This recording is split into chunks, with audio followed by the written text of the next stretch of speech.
My husband cheated with my best friend before our wedding and had her child, so I made sure he fell headfirst into the trap of his own betrayal. I, 26 female, have been married for almost 2 years. My husband, Kyle, 26 male, and I met around the time that we graduated from college at a frat party. We were in different apartments, and I had seen him around college, but we didn't really interact much. Our friends had dragged us to the party because it was one of the last before the semester ended, and both of us were having a terrible time there, as both of us are kind of introverted, and parties are not really our thing, especially once people were getting drunk and throwing up all over the place. So, I kept insisting that I wanted to leave, and my friends didn't, but they saw Kyle was leaving and asked him to walk with me instead because I also wanted to leave. So, we ended up leaving together, and we started talking on the walk back to campus, and it was nice. So, we exchanged numbers at the end of it. Then, we started texting, and soon after graduation, we started dating. We were in a relationship for almost 4 years before he finally popped the question, and we ended up getting married. We have had our ups and downs, but most of it has been really petty and unimportant. There have been no big fights, not when we were dating and not even after we got married. I never suspected him of cheating or anything of the sort because it just never occurred to me, and his behavior around me was always perfectly normal. I thought he was in love with me, and he insists that he still is, but clearly that was not the case because otherwise he would not have cheated on me. About 3 weeks ago, Kyle came back home with a little girl in his arms who I had seen very few times before, but I realized that it was the daughter of one of his friends. He didn't offer up any explanation himself when he walked into the house after work with a child in his arms, so I had to ask him what this was all about. He didn't tell me anything until he had set the girl down on the couch with his phone and put on something, and then he had taken me aside to the bedroom. The way he was behaving was really freaking me out, and I could tell that something bad was about to happen. I just had a sixth sense telling me that something was very off. Once we were inside the bedroom, he sat me down and told me that he had something that he had to tell me. He started off by telling me that he still loved me more than anything in this world and that what he was about to tell me might make me feel otherwise, but I needed to remember that we were meant to be together. Instantly, I knew that the child was his, but I still let him talk because I was hoping against all odds that there would be some innocent explanation for the little girl sitting in our living room. However, when he started talking, I knew that it was all over. He told me that it had all started a week before we were supposed to get married because that's when it had started really hitting him that he was getting married, and now he had to spend the rest of his life with one person. Like most guys do, he got cold feet and was about to make a run for it the night before the wedding, but one of his friends caught him in the act. Now, this friend of his who passed away recently, let's call her Nikki, had been smoking in the parking lot and was apparently on a phone call outside because that was the only place she could get a signal, which is why she had been able to catch him before he got into his car. She had noticed the duffel bag that he had packed for the quick getaway and figured out what was going on, so she tried to calm him down and tell him that it would all be fine. She even got into the car with him and tried to talk him out of it, but they ended up making out in the car. He and Nikki had known each other for a really long time since they went to high school together, and I had always suspected that Nikki had a thing for him, but there was no proof of it, so I never said anything about it. She would always be nice to me as well, so I had no reason to bring it up and make a big deal out of it. But I always had a gut feeling that she thought of Kyle as more than a friend, and had I not been part of the equation, she probably would have tried to get with him. Anyway, Kyle told me that he ended up spending the night before our wedding with her, and they slept together because he was nervous, and she was the only person who had been around. He said that he hadn't been thinking and that as soon as he realized what he had done, he decided to apologize to her and leave so he could come back to his own room and get married to me because I was the one person he actually loved. He left her room at around 4 in the morning and came back to his own room immediately, so nobody saw him leave at any point, and so he had been able to keep this secret for quite a long time. Nikki also didn't bring it up later, and they decided that whatever had happened on the night before our wedding had been nothing but a huge mistake, and so they were never going to talk about it ever again because she knew that he was happy with me, and he had made up his mind that he wanted to be with me. I wish I could say that that was it, but unfortunately, a few weeks later, Nikki reached out to Kyle yet again because she was pregnant. That's when everything started going topsy-turvy because they hadn't accounted for this happening at all, and both of them had been caught off guard by the news. But Nikki decided that she was going to keep the baby and had given Kyle the chance to either walk away from having a relationship with the child or he could choose to be an active part of the baby's life, and Kyle chose to co-parent their child together. He didn't sign away the parental rights that he had and was there for Nikki every step of the way. He would attend most of the appointments that she had with her gynecologist, and even on the day of her birth, he was with her all along. It was quite easy for him because every time he had to be with Nikki, he would just tell me that he had to go on a work trip, and he would be gone. I knew that she was pregnant. I had also congratulated her, and even on the day of our first anniversary together, she had been invited to the party, but little did I know that the baby she brought to the party was my husband's. The story that Nikki told everyone was that she got pregnant while hooking up with a dating app Match, and the guy didn't want to be a part of the pregnancy in the child's life, so she was a single mom now. The story was believable enough, so nobody questioned it, and her daughter had very normal features, so it never occurred to me that she looked similar to Kyle. Kyle and Nikki had been in touch even after the wedding, and she had even been to our house several times after that on many occasions. I never noticed anything off about the way they behaved around each other, so it was quite easy for them to fool me. Nikki rarely ever brought her daughter along, so I would only see her in pictures, which is why I hadn't been able to recognize her when my husband brought her in last time. He told me that he had been supporting them and would visit them every chance he got just to be close to his daughter. He promised me that there was nothing between him and Nikki, and they had ended their affair after that night before the wedding. They had never been anything before or after, it had just been one night, but he had continued to stay in touch with her because they had a parental agreement and shared custody of their daughter. He also had to pay child support, and he really wanted to be a part of his daughter's life, so he couldn't walk away from her. Unfortunately, Nikki passed away a month ago in a deadly car accident because a drunk truck driver had collided with her car. Their daughter had been living with her parents for the past few weeks, but now Kyle had decided that it was finally time to tell me the truth, and he wanted me to accept him and his daughter so she could have a mother, and we could be a family together. After I had heard his entire story and processed it, I had no idea what he was going to tell me next because I was in shock. But the second he told me that he expected me to actually raise his daughter as my own after he just told me that he had cheated on me and slept with his friend the day before we were supposed to get married, I flipped out. I started screaming at him hysterically and told him I was never going to accept him or his daughter because what he had done to me was something that I could never forgive. I told him that the fact that he had even asked me and expected me to say yes showed me just how entitled he was and how tone-deaf and insensitive he could be. I had a total breakdown, and I remember cursing him out while throwing everything in the room here and there. I had a full-blown meltdown, and once it was over, I decided that I was not going to let him live here anymore. While I had been having my episode, Kyle was just standing around trying to calm me down by saying meaningless things so that we could work it out and that he knew I didn't mean anything I was saying because I was just angry. He told me that even though his daughter was partly Nikki, she was also partly his, and he knew that I would come to accept her in time. So, I told him I had nothing against the little girl because none of this was her fault, but he should have known better, and he shouldn't have cheated. I told him that he had to pack his stuff and leave because I was not going to let a cheater like him live with me in this house, and my decision was final. I also told him that he had to take his daughter with him because no matter what, I was never going to accept the two of them in this family. What's done was done, I couldn't change it, but I wasn't going to put up with it either. He tried to guilt-trip me by saying that I had made promises to him when I got married to him, and I had to be there for him in his bad times, but I told him that all those memories went out the window as soon as he told me that he had cheated on me right before making the same promises to me. I had signed up for a husband, not for this. He kept trying to talk me out of it, but I told him that I had already made up my mind, and he couldn't even disagree because the deed of our house was under my name since it had been a wedding gift from my dad, and I had every right to kick him out. So, after a lot of arguing and back and forth, he finally decided to start packing his things so he could leave. I had made it abundantly clear that I didn't want him or his daughter in my house anymore. He was very upset as well, and he thought that I would have a heart and be understanding about this, but I told him I didn't really care. He had betrayed me and had continued to betray me for 2 years by not telling me the truth. If Nikki hadn't passed away in that terrible accident, he probably wouldn't even have told me the truth at any point, and I would have just spent my life with a cheater, never getting to know about his daughter or his affair. And I didn't even know if he was telling me the truth about it being just one night that he had spent with Nikki. For all I know, it could have been a long drawn-out affair, but now I would never know about it because she was gone, and nobody else knew about them either. So, there were a lot of loose ends in the story, and unfortunately, nobody would ever be able to tie them up for me, but it was fine because I didn't want to be a part of the story anyway. I was done with him the second he told me that he had cheated. Even while he was leaving, he told me that I was being heartless by kicking him out along with his daughter, and it did make me feel a little guilty because his daughter had no idea what was happening, and she was just a little girl, so she didn't really deserve any of this. But I knew that she would be taken care of. Kyle was by no means poor or anything, so once he got kicked out, he would probably either just go to a hotel or live with his parents. So, I knew that she would be safe and sound with him. She just wouldn't be living with me, and I don't think there was anything heartless about it. Before he left, I told him that this might teach him a lesson about honesty, and if he ever got married again, he would know better than to lie to her about something so big. Then, I slammed the door shut in his face as he waited for a cab outside.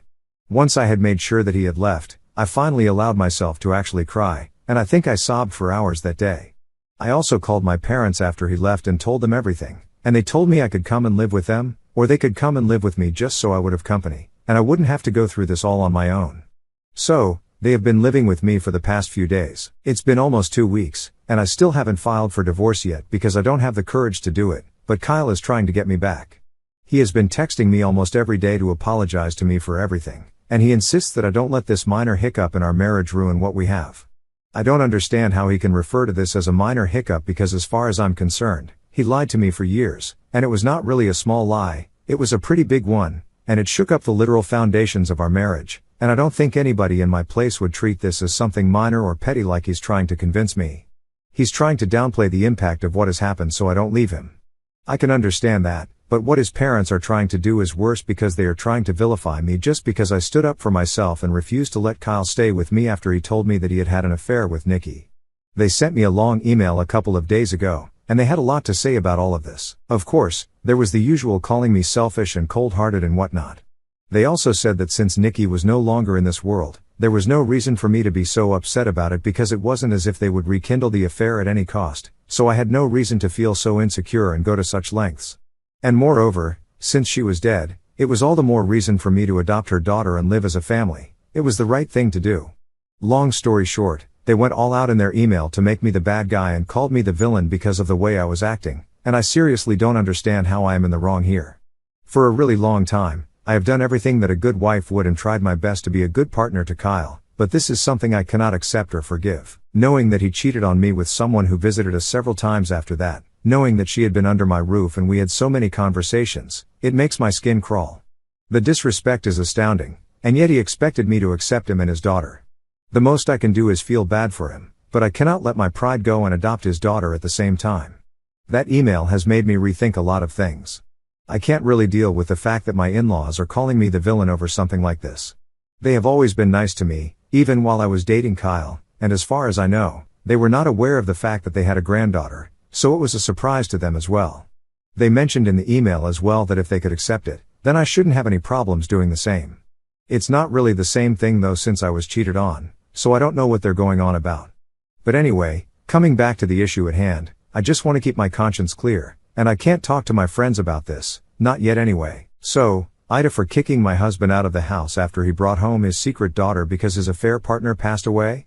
I told them about the affair and the child and what Kyle had expected of me, and they were nothing but supportive of me. They told me that I had done the right thing by kicking him out because he needed to be taught a lesson and taken down a peg. They told me that it was outrageous that he had even expected that I would accept the two of them and live happily ever after. It was just stupid of him. My father especially was really upset because he hadn't really liked Kyle in the first place because he thought that my husband was a little too flighty for his taste. The reason for that was that he had switched careers many times but with very little success. He had a lot of money, but he had barely ever accomplished something because he just kept jumping from one job to another without bothering to stay at one for long enough to find out about his future with the company. And I had always defended him saying that there was nothing of the sort, but as it turns out, my dad was right about everything. So, they are trying to look for good divorce attorneys, and then I can file for divorce because I don't think there's any point in waiting around anymore. He can keep apologizing, but that doesn't mean I'll have to forgive him at any point, and in my heart, I don't think that I can ever forgive him after what he has done. Some things are just never going to be fine no matter how much you try to make them be. So it's been 2 weeks since I last posted on Reddit. About 4 days ago, I filed for divorce, and my dad found me one of the best attorneys in town, something that I am grateful for because now the divorce will mostly be in my favor unless he finds someone better, but that is unlikely because even if he does find the best lawyer in the country, he's still cheated. Anyway, that's not the point right now. This morning, Kyle was served with divorce papers, and he was not pleased about it. Since he got kicked out, he has been texting me every day to try and win me over, but I guess today he realized I was never coming back, and that did not sit right with him. So, instead of just gracefully accepting it and letting go with dignity, he decided to make a scene in front of my house. I guess he has been living with his parents. There's no other explanation because today when he showed up in front of my house, his daughter was not with him, and I am thankful that she wasn't because I don't think any kid would have liked to see what went down next. He started screaming at me from the street and called me a bunch of names. He said that I was the worst and that he regretted ever marrying me. He said he should have just called off the wedding after that one night with Nikki and married her instead, and then he even started blaming me for her demise. It was just absurd because he was saying that had I not been his wife, he would have married her, and they would have been together, and maybe she still would have been alive today, and his daughter would have a mother. I don't even know how he came to that conclusion because as far as I knew, her car was plowed into by a drunken truck driver. I had absolutely nothing to do with it, so blaming me for something as big as that is just psychotic, and I knew that he was having a breakdown of some sort, so I didn't say anything, but I did call the cops because I wanted him away from me. The neighbors also started to call, asking for an explanation about what was going on because they knew us, and they could recognize Kyle's voice. It was a whole mess. The cops arrived within 15 minutes and had him escorted off my property because while screaming, he had set foot into my garden. I could have had him arrested or pressed charges against him, but I didn't because I didn't want the drama. I knew that my in-laws would have a lot to say if I did something like that, it just didn't seem worth it. So, I let it go. He was let off with a warning, and he seemed reasonably ashamed of himself while he was walking away. It was honestly a really weird day, and I just want it to be over. I really wish that he does not pull off stuff like this during the divorce because it's all really painful and stressful as it is. I don't need more. So I finally announced my divorce today on social media because a couple of friends were asking about me and Kyle and how we were doing because we had not posted anything together in a really long time. Nobody knows apart from my parents and his parents what we're going through, and I decided that today I was going to tell everybody that we were getting divorced. They don't need to know the reason why, but it's going to be awkward in the long run, so I think it was important to announce it to people. And I'm so lucky I did because when I posted it, Nikki's parents reached out to me. They told me that apparently they had been waiting for a post like this after the demise of their daughter and had been checking my profile every day through Nikki's account, and it had finally come through the news that the coast was clear, and they could finally tell me the whole truth. They texted me from Nikki's phone, so it was quite freaky because it was like she was texting me or something, but of course that was not the case. They told me that apparently whatever Kyle had told me about them ending the affair after just one night of hooking up before the wedding was all a big fat lie. Kyle had actually been cheating on me until the day that Nikki passed away. They said that he would come over almost every other weekend and promise Nikki that he would leave me because she was in love with him, and he claimed that he was in love with her as well. The affair had never ended, he just lied to me about it being just one night. Apparently, he had even taken her on weekend getaways a couple of times in the past 2 years, so I guess I was right to file for divorce. He was just trying to make a fool out of me yet again, and this time it might have been even easier for him since Nikki was not here anymore to deny or confirm the story. It makes me sick to think that he was going to take advantage of the fact that Nikki had passed away, and if I hadn't posted about the divorce, her parents never would have reached out to me, and I probably wouldn't have ever found out the truth. It's so scary to think that I could have spent my whole life believing in a lie like this. I'm really happy that I made that post. I also asked them if they would be able to testify against him if it really came down to it, and they agreed readily. They told me that they had never approved of Kyle and Nikki's relationship just because of the fact that he had been cheating on me. If he had refused to marry me once he realized that he had feelings for Nikki and broken off the marriage, it would have been moderately respectable, but instead of doing that, he continued to meet Nikki behind my back because he wasn't ready to give up on me either. They told me that they detested him because he was miserable throughout the pregnancy and even afterward because he would always promise that he would leave me, but everybody knew that was not going to happen because he cared too much about what other people thought of him to actually leave me. If he left me and then he started going out with Nikki, he would immediately become the bad guy, and he didn't want that, so he was ready to cheat on me and betray my trust and do the same to Nikki and put us both through so much pain because he cared about his reputation. It was just disgusting. And I'm really happy that I decided to file for a divorce because he doesn't deserve to be with me. In fact, I'm going to go out on a limb and say that he doesn't deserve to be with anyone, or rather, I cannot imagine a woman so horrible that she would deserve to be with him because he is the worst man on earth. I know that Nikki loved him. I had always known it because it was just so evident, and I know that she had been part of an affair with a married man, but for some reason, I just feel bad for her now. It might be the fact that she's gone, but she didn't deserve this. The way her parents put it, she would cry day and night, and the only respite from all the pain was her daughter. She had even been begging him to leave me because she couldn't do this anymore, and even until a week before she passed away, he had promised her that he would leave me soon enough, but these were all false promises, and now there's no need for him to live up to any of it, so I bet he must be very relieved. The only reason he even came clean to me recently was because Nikki's parents were threatening to tell me if he didn't tell me the truth himself, so that's what drove him, and he realized that if he came to me with the truth, he would have more of a chance to manipulate it to suit him and his narrative, which is why he did it himself. He's just a nasty piece of work. I'm going to make sure that I destroy him in the divorce because he doesn't deserve to get away with what he did both to me and to Nikki. I've already told my lawyer everything, and he thinks it's good stuff. Let's see how it goes.